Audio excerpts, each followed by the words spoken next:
Hi, I'm Jason Gorber from thatshelf.com, and we're here to talk about some Bob Dylan on vinyl. Shelf. So, one of the first artists to truly take on the sort of bootleg mantle was actually Frank Zappa. I think he was the first to ever basically steal a bootleg back from those that had bootlegged him. He did a box set called Beat the Boots. He basically took not only recordings, sometimes better recordings than were released originally on the bootlegs, and steal the artwork from the original. At the time, especially in the late '60s, a lot of these concert recordings and other ephemera were released on these sort of frankly illicit, illegal collections. This is way before the internet, where people would be gladly stealing music and sending it to one another. But there was this sort of underground economy of all these recordings. There, obviously, Bob Dylan was a major artist, and a major artist who was bootlegged. A bunch of his concerts, a bunch of his early recordings, acetates that would be released.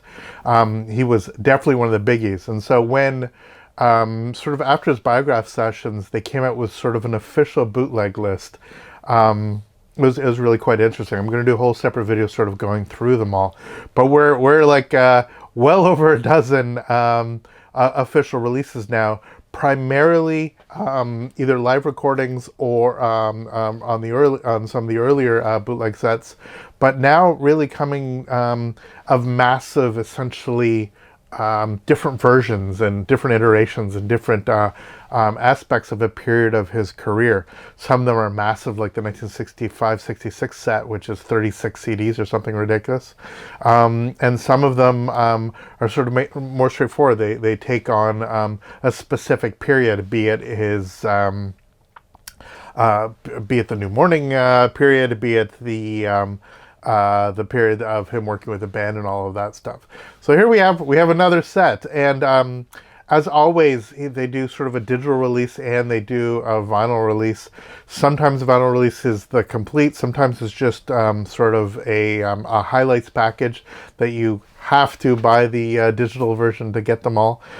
This one was a little bit weirder and a little bit more complicated because it was an exclusive set where you got all the stuff that was on the CD, only available through Third Man Records. So this is, for those who don't know, this is the record label that's owned in part or in total by Jack White of the White Stripes in Detroit. And I was lucky enough to snag one of these while they were still available.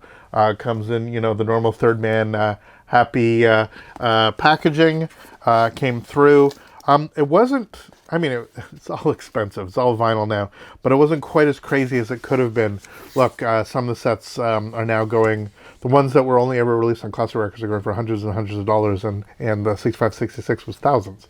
So if you're a Dylan fan, you're going down a very dangerous road. But looking forward to opening this one and showing you what's inside. So if I crack this cardboard open here, I have a nice strip to open up. Inside, as always, typical Third Man artwork. Fragile vinyl inside. Well, no kidding. Inside here, wrapped all nicely, we have Bob Dylan, Springtime in New York, the Bootleg Series, Volume 16, 1980 to 1985. So this is a weird period. Those of you that actually know Bob Dylan, this is definitely a strange tale. This is essentially right when he converted to Christianity, fundamentally. A nice Jewish boy from Hibbing, Minnesota, went to New York, and then in the 1980s sort of found himself becoming a fundamentalist Christian. And this is some of the stuff that he recorded during that time. We have A, B, C, D, E, F, G, and H side, stuff from Infidel, stuff from Empire Burlesque, and Shot of Love. Those are the sort of primary records that are in here, but a bunch of alternate takes of it. Just sort of giving an overview. Again, you know, calling it a bootleg series, this stuff wasn't really bootlegged as much as the early stuff, but really it's a way of him showcasing his archives. Obviously, Neil Young's been doing that. Joni Mitchell's been doing that. All these people have been doing some pretty fabulous stuff. But this is really the touchstone. And you can see that here we are, volume 16, that we're really getting into some interesting stuff. And with somebody as diverse in his musical output as Bob Dylan, what's not to love about really diving in these periods that, frankly, even I, as a big fan, have overlooked. I haven't spent a lot of time listening to Infidels. I have the Super Audio CD of some of the stuff from that era, but Shot of Love, for example, is just a completely underappreciated record. Many people think it's quite silly, but in this context, I'm looking to see inevitably what different versions and different elements he actually has inside here. If I open this up with my handy-dandy silly kitchen knife, really got to get a better knife.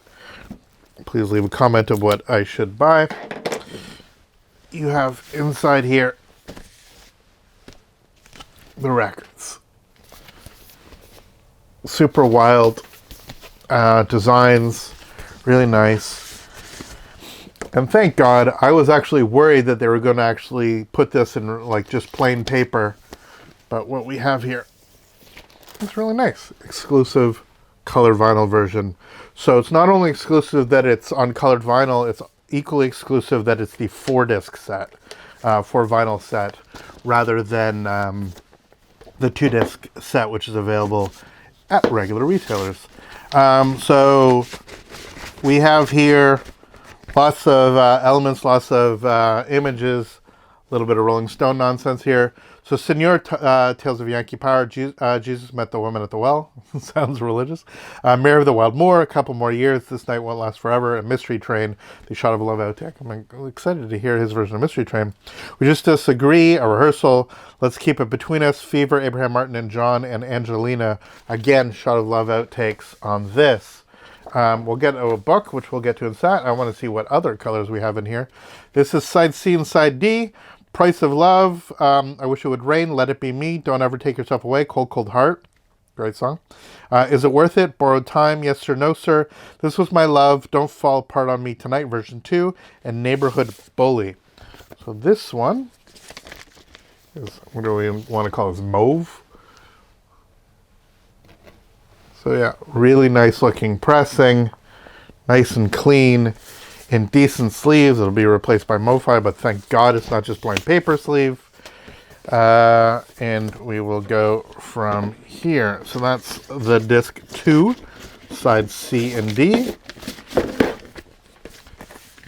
This is LP 3, Too Late, acoustic version, the Infidels outtake. Clean Cut Kid, Baby What You Want Me to Do, Foot of Pride, I and I, Green Green Grass of Home, from Infidels, Union Sundown, Lord Protect My Child, and Tell Me, all Infidels outtakes. And this one, a very wild tangerine color, let's call it. Orange would be like a normal thing, but you can see how exciting and bright and orange and fun it is to play. Whatever. Back in the day, color vinyl was terrible. It was much worse in many ways than traditional black vinyl. It was literally done for aesthetics. Not quite as bad as, let's say, a picture disc, which is inevitably horrible. There's all kinds of stuff that we've discussed about that, and I really have to do a standalone video about why picture discs are shit. Anyway, but colored vinyl has come a long way, and really, audio-wise, next to no difference as long as it's pressed well between black and the color. And if anything, the color vinyl often are done in much lower pressings. They're slightly more exclusive, so sometimes they actually take more care than they do in the sort of the mass stuff. LP4, side G and side H. So Enough Is Enough Live, License to Kill Live, Angel Flying Too Close to the Ground, Julius and Ethel, I'll Remember You When the Night Comes Falling from Sky Below, slow version. Those are from Infidels and Empire Burlesque in order. Tight Connection to My Heart, Has Anybody Seen My Love? Emotionally Yours, Clean Cut Kid, Straight A's in Love, and When the Night Comes Falling Down from the Sky, fast version. So you get both the slow and the fast version, all from Empire Burlesque. And this one, yeah, the other one is mauve. This one is definitely a nice violet. A beautiful purpley bit of awesomeness. And then inside the book, as I put these in carefully, sleeves inside sleeves, gotta love them. Whole bunch of artwork on all these, different concert tickets, different ephemera. You know, for any Dylanologists that are kind of enjoy, you gotta love that look, that sort of era of Dylan rocking the beard. You know, he never looked more Jewy when he got Christian. What can I say? And this all played out. Springtime in New York, Bootleg Series, Volume 16. And inside here, as expected, we have essay with a bunch of words. God bless. And within track by track breakdowns. So really, to be expected. This is the 16th one in. We know what we're going to get. We're going to get real impressive detail, impressive work from the archivists that have been putting this stuff together for years. We'll see what comes next. We'll see how many of these actually go. They've been relatively... they've been open and out front about the way that the industry has been going in general in terms of physical media and stuff like that. We're in a weird position. Yes, vinyl's selling a lot, but it's selling a lot compared to CD, and all the physical media is dropping precipitously. So the question is, doing stuff like this for the sake of simply for streaming may not be financially beneficial now, but it does a couple things, and this is actually critical for this. Once you physically release this stuff, once you actually get it out in the open, the copyright actually extends, particularly in Europe. So there's a ton of stuff. There's copyright extension releases that are just that. But by actually continuing to use the material, you can extend your copyright. So if you don't, somebody could take these release, and not just as a bootleg, as basically the entirety of all this stuff completely legally. And so it's a fine line for some of these artists that actually have the opportunity to have this kind of archive process to release this stuff. And particularly now that it's a 50-year window in Europe. So now that we're getting into, you know, we're in the middle of the 50th anniversary of 1971, that's why we're getting some incredible releases. Some of the Joni stuff that's coming, all those other elements that are coming out now at the 50th year. I think we're going to get for the next couple of years that sort of stuff, 71, 72, 73, 74. You're going to get a bunch of 50th anniversary stuff. I'm thinking from Elton John. I'm thinking from these artists that were, Stevie Wonder, God bless. Wouldn't that be amazing to actually see a real... honest to God re-release of a bunch of his incredible records, to see this stuff sort of play out.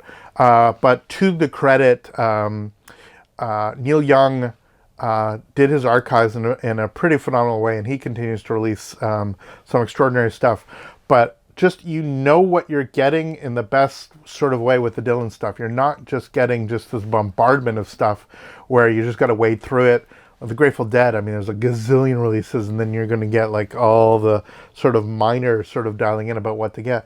But really, these bootleg records are as fundamental to Dylan's discography as anything he officially released. It's as simple as that. And some extraordinary live performances, absolutely beautifully curated. And some of these extras that really do take records that maybe have been under-listened to, as it were, or underappreciated, and find a whole new level to them. So there we are. Bob Dylan's Bootleg Volume 16. I can't wait to dig in. I hope you enjoyed watching. Please subscribe. Please follow us on social media, and we will see you in the next video. All the best. Take care.